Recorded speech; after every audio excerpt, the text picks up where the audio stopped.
Saludos a todos una vez más.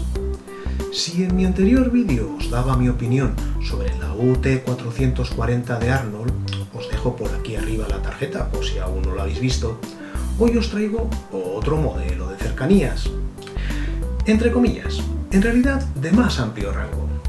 Si no tan popular como el anterior, sí bastante más moderno. Editado hace más bien poco por el Imperio del Hobby, se trata del TRD 594, o denominado coloquialmente también Zodiac, como veremos. Así que os muestro a continuación mis impresiones sobre él. Vamos a verlo.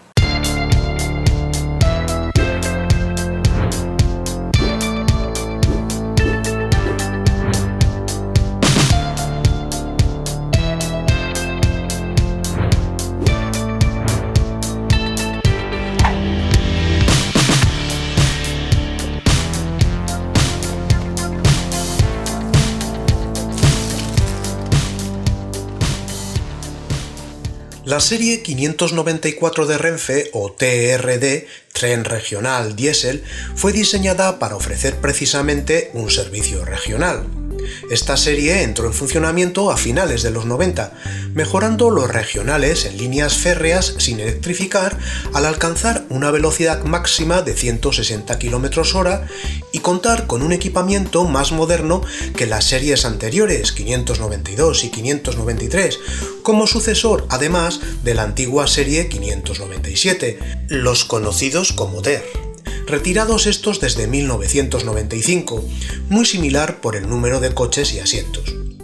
Está basado en el tren IC3 danés, desarrollado por ABB Scandia, compañía adquirida posteriormente por Avtrans. Trenes del tipo IC3 circulan en Dinamarca desde 1990, Israel y Suecia. La principal diferencia con estos es que los originales están construidos como motor remolque motor, MRM, y que es articulado, comparten el boje en la unión de los coches. La versión española, fabricada bajo licencia por CAF, dispone de un frontal neumático que permite acoplar los trenes de una forma sencilla. Es ese frontal el que le ha dado el apodo de Zodiac. La cabina es abatible, permitiendo una comunicación completa entre los trenes acoplados, como si formaran un único tren. Los asientos son fijos, orientados la mitad en cada dirección. Tras una entrega de 16 unidades, llegó más tarde otra de 7, con un sistema inteligente de basculación integral, SIBI, desarrollado por CAF, en el que, pregrabado el recorrido del tren, el sistema se anticipa cada una de las curvas inclinando la caja de los vagones hasta 8 grados, con lo que se logra disminuir las fuerzas centrífugas, permitiendo imprimir mayor velocidad en aquellas. La serie 598 también incorpora este sistema. En total hay 13 unidades de la subserie 0, el modelo básico, 8 de la subserie 100, que cuentan con el SIBI, y 2 más de la subserie 200, con bojes de rodadura desplazable, sistema Brava de CAF, que les permite circular por diferentes anchos de vía.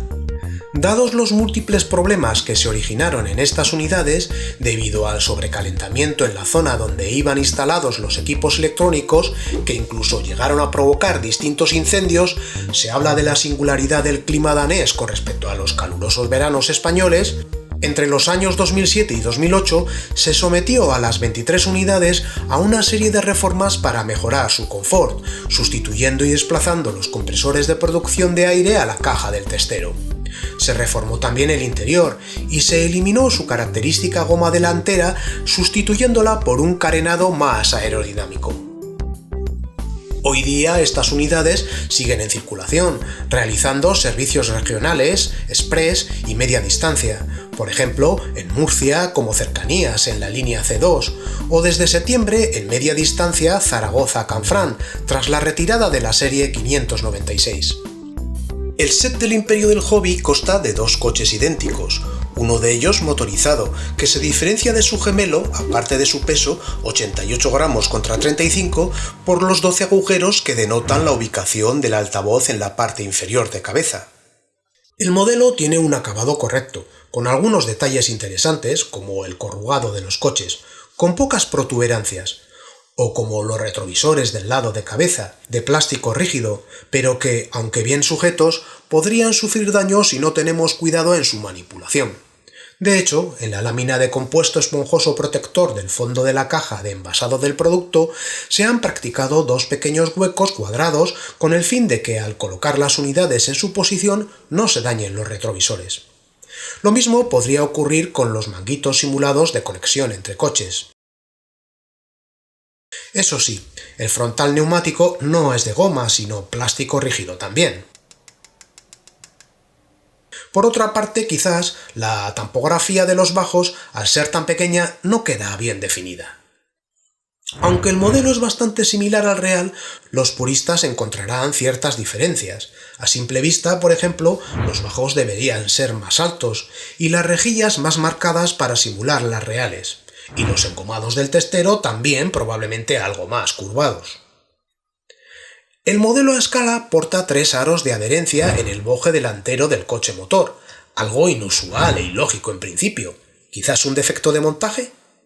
No obstante, no se aprecia traqueteo en vía por este hecho, pero sí puede dificultar el agarre correcto en curvas en pendiente. Además de un repuesto de los retrovisores,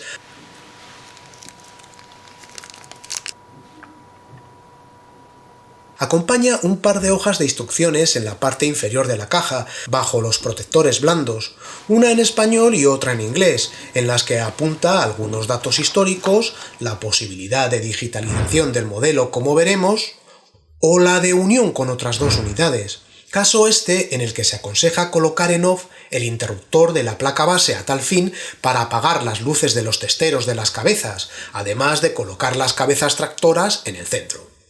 También se incluye el despiece del modelo de ambas dos unidades. Cambia su interior, obviamente. Tal como se indica en la primera hoja, el modelo no es apto para circular en curvas R1, al tener instalado un acoplador delantero funcional. Y si optamos por montar 4 unidades, el radio mínimo a utilizar será R3.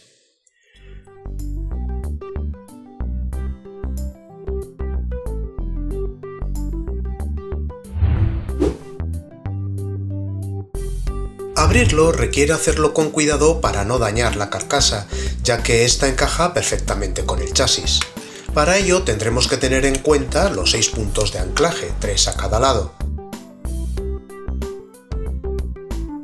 Dentro nos encontramos con un chasis metálico y una estructura de plástico que ordena los cables de conexión y encapsula y protege al motor y los volantes de inercia. Distinguimos la placa base, el decoder y las placas LED, y también el botón on-off de las luces de cabeza que mencionamos con anterioridad. El decoder instalado ya es de tamaño sensiblemente superior al dummy. En la parte inferior, un detalle de las chapas de contacto del boje de enganche, el cual permite un más amplio giro que el de cabeza, que está limitado por el limpiavías y el propio chasis, de cara a conservar el giro en el caso de un doble convoy. Dado que la limitación de giro me ha provocado más de un dolor de cabeza debido al complicado trazado de mi maqueta, impidiendo que el convoy rodara sin descarrilar, he optado por retirar el enganche funcional en ambos coches.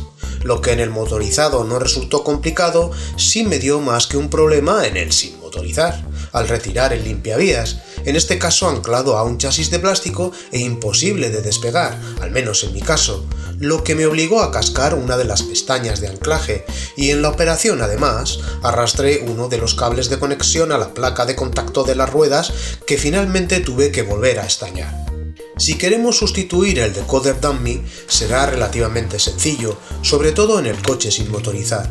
Para ello, lo más apropiado será retirar los 2 tornillos, en este caso, que sujetan la placa base, con el fin de que la manipulación de esta sea más cómoda. Ambos decoder del tipo NES 18, aunque no son los sugeridos por el fabricante, unos Exus, sino D&H, resultan más fácil de colocar que los habituales de pines, los NEM 651. Una vez realizadas las operaciones pertinentes, volvemos a colocar la carcasa presionando hasta oír el clic.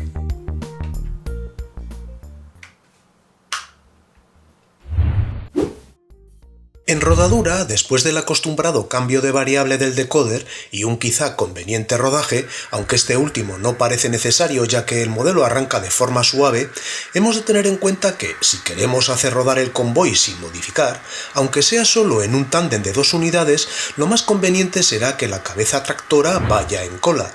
Si no, descarrilará también en curvas R2 de menor radio que el aconsejado, como las de algunas marcas, Fleischmann por ejemplo, como las mías, o en cambios de vía, a pesar de la advertencia del fabricante.